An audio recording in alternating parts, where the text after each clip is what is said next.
Hi, I'm Nishant. I grew up in an area called Thane in Mumbai. It's basically a suburb of a suburb. I grew up in a highway town where there was scarcity of everything. There was scarcity of water, there was scarcity of electricity, there was scarcity of money, literally everything that you could think of. It was a rough neighborhood. So once there was a big electricity transformer being inaugurated, so that our electricity woes could go off. So the MLA, the local MLA had come in, and he came in a big Range Rover. He came in with his bunch of bodyguards.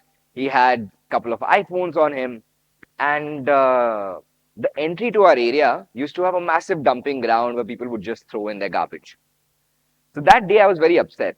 I'm like, this guy, look at the guts of this guy. He has a Range Rover. He has so much money.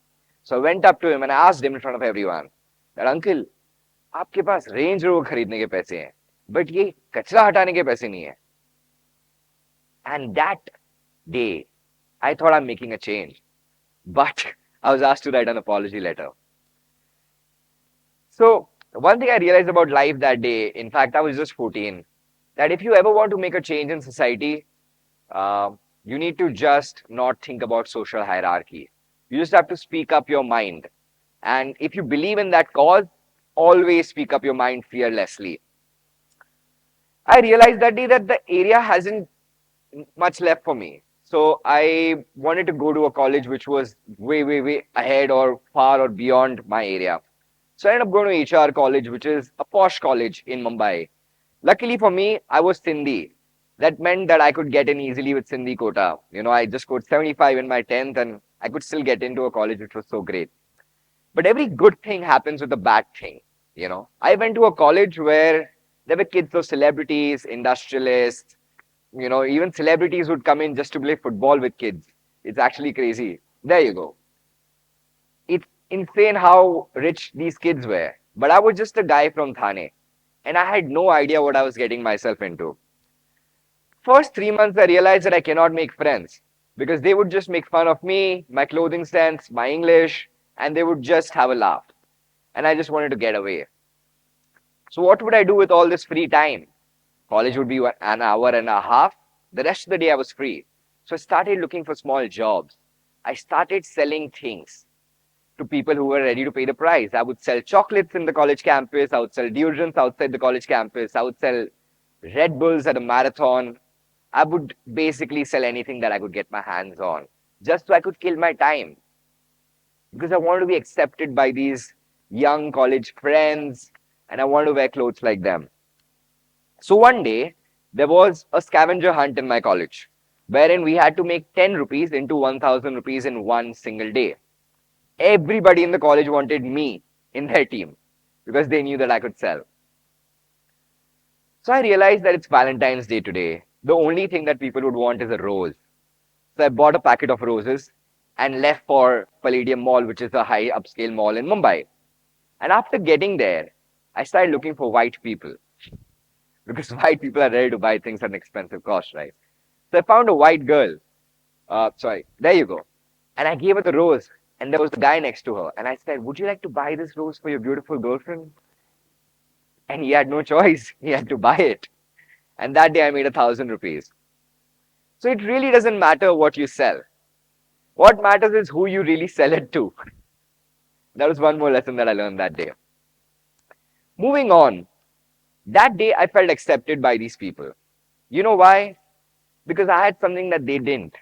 I had the fire to get better. And that fire came from the fact that I wasn't as rich. I feel comfort is the killer of growth. So if you ever really want to be successful, you gotta get out of your comfort zone. The first time ever I went for an international trip, it was 2022. I went to Singapore and I thought that I'm going to a different state, different country. And the only reason why I'm really going there is because I wanted to watch Formula One because that's my favorite sport. And after getting there, I realized that the ticket prices for Formula One are crazy. While I was in India, I thought that maybe I'll just wing it. I will possibly buy the tickets in black. But after going to a country like Singapore, you realize that there's no black economy there. And it's a very developed nation. So now I see an Indian dude outside the venue. So I walked up to him and I said, brother, do you know where I could get some extra tickets? And he said, tickets? Ha ha ha ha ha.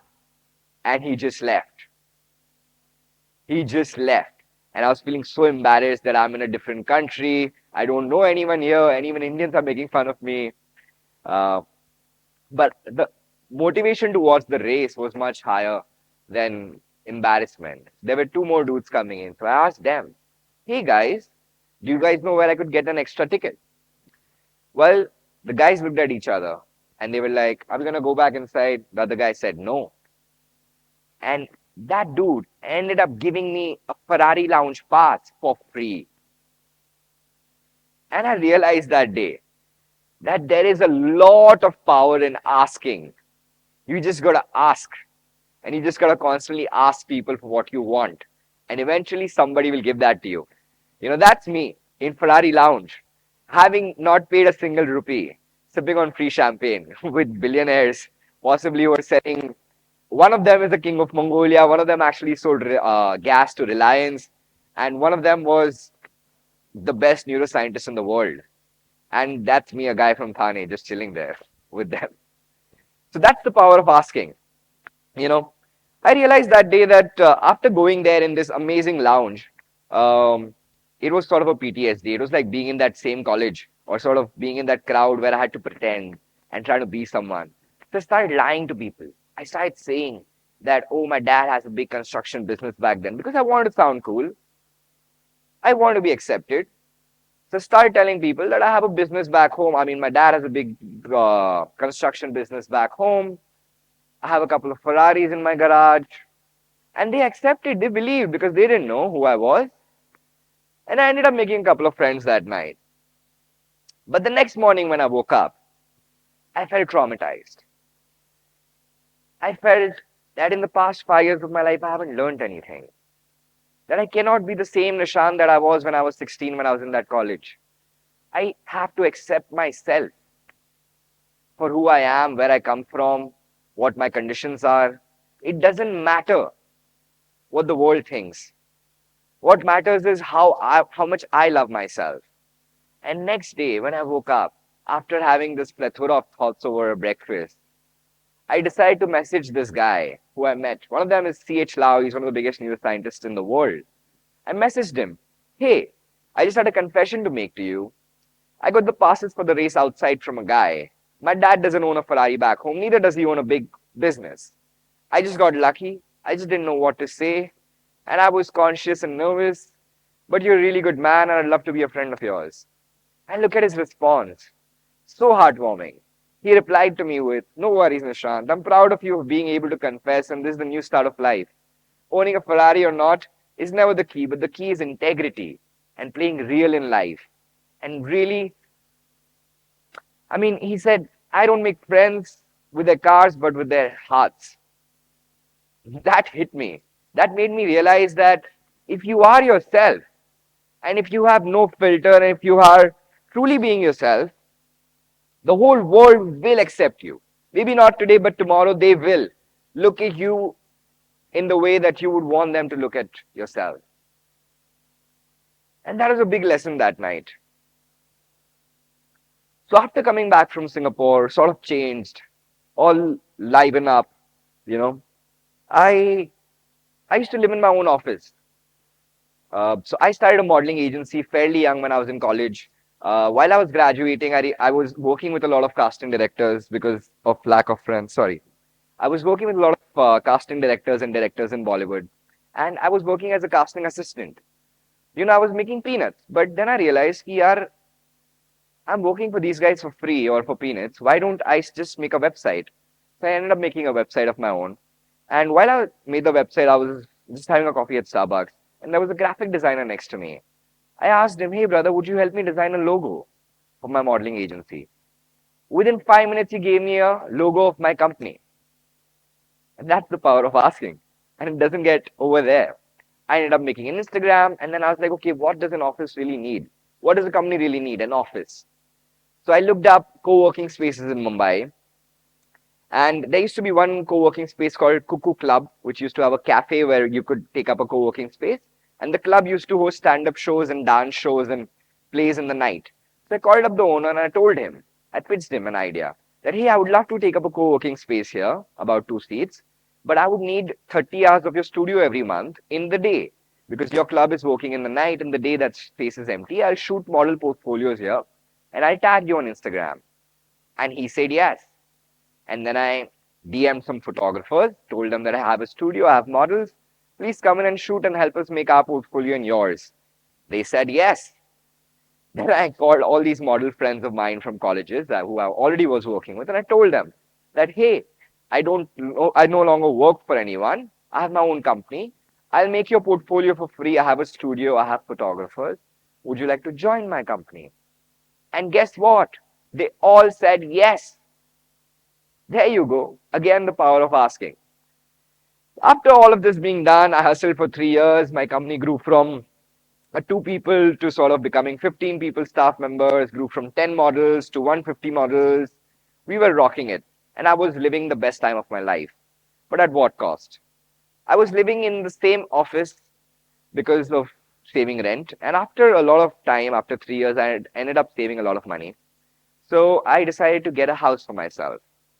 I got a house in Bandra on a fourth floor terrace flat, which was in a very bad condition, needed bad repair, but he gave it to me at a cheap price. Thinking it's a good deal, I took it. I thought, why not? I'll invest in the interiors, and I'm an artsy guy. I've worked in fashion for so long. I've learned a little bit about how to make things look good, because that's what I do for a living. So I took up the job. I took up the house and I thought of this interior project as a job, and I spent 2 months of my life decorating this house and making it better. But what did I know? That making a house takes a lot of money. And I ended up spending all the savings that I had. And when I thought that, oh my God, I don't have any money left to pay the rent to this guy, told my friend that, dude, मैंने घर तो ले लिया अब. This has become a white elephant for me. I cannot pay the rent next month. And he said, bro, तू Airbnb क्यों नहीं कर लेता है? Just when I thought everything has ended and I have to move back to my office, my friend told me this. So I just ended up clicking a picture of my room and I put it up on Airbnb. And voila, magic happened. Within, I think, 2 hours, I got a booking from an engineer from Nevada. After 3 days, I hosted a techie from Italy. After that, I hosted somebody who develops software from Korea, somebody who works in wildlife conservation from Delhi, influencer from LA. It was crazy. It was like traveling, but without stepping outside your house. Just when I thought that my life is getting over and I have to move back to my office, my life reopened in a very different vibe. Everyone started coming to my house, they started enjoying, and I was enjoying more than them because I was getting to hear stories about different countries, and I was sort of vicariously living through their experiences. And when someone lives in your house, they sort of become your family. Because in India, that's what you're taught, right? Anyone comes to your house, Atithi Devo Bhava. And that started making me realize that, yaar, duniya mein pyar kitna hai. And you can make anything and everything work if you can just extend your heart to people. Funny enough, so many of these travelers ended up taking me to different countries with them. One of them sponsored my flight tickets to Europe. One of them took me to Maldives. One of them's calling me to Italy. All because I was ready to open my heart and show them around Mumbai and just give a little bit of time. That's all. So after doing up more and more houses, I started realizing that I have a skill for this. I learned fashion so I can make things look beautiful. Uh, I'm generally a social person and I love talking and meeting new people. So Airbnb started growing on me and I started making more and more money. And that's it. I didn't look back. And as soon as I thought that everything's going well and I'm going to become a millionaire real soon, life again stuck to me. I recently got a house a couple of months ago. And thing about Airbnbs is that you need to rent a house and then you re-rent it. So the only money that you're actually making is the difference between your basic rent and the more money that you make by short-term stays. So you take, I mean, the only way to get it is by getting a house that's really, really cheap. So you take up a house which is in a bad state like this, right? It's looking really shabby, the walls are bad, the furniture is really ugly. And then when I come in, I take this house at cheap rent and make it look like this. So after making 15 houses, I started realizing that I have an art for this. And recently I was making a house. And, to make a house, there's a lot of noise, there's a lot of construction. And there was a lady living the neighborhood lady. She would come in every day and she'd be like, Beta, मेरी tuition class is there. Please don't disturb me this hour. Please stop work. My kid is studying this, that. And after a week of conversation, I was fed up. And I was like, Auntie, let me just do my job. You sit inside your house and relax. And what would I have known that the power of a woman, really? She went down, united the entire society, told everyone how me and the Airbnb business can ruin the peace and the tranquility of the society, and how we can damage the reputation of the society as new and young guys will come in every day. People would be drinking, and she started making all sorts of stories. And after a month, I got a notice to vacate that house. Only had I been more patient, only had I been more calmer, only had I been more humble, would that have not happened. I wouldn't have lost so much money. And that was the lesson for me. That no matter how big you get in life, you gotta keep your head down, always be humble, always be calm with people. You will never ever get ahead in life with anger, with negative emotions. I realized that the only reason my business grew is because I was ready to love strangers. I was ready to give to people. And the only reason why my business declined is because I was angry. So that's what I learned. That if you ever want to get big, you just gotta be humble, man. And that's my time. Thank you so much.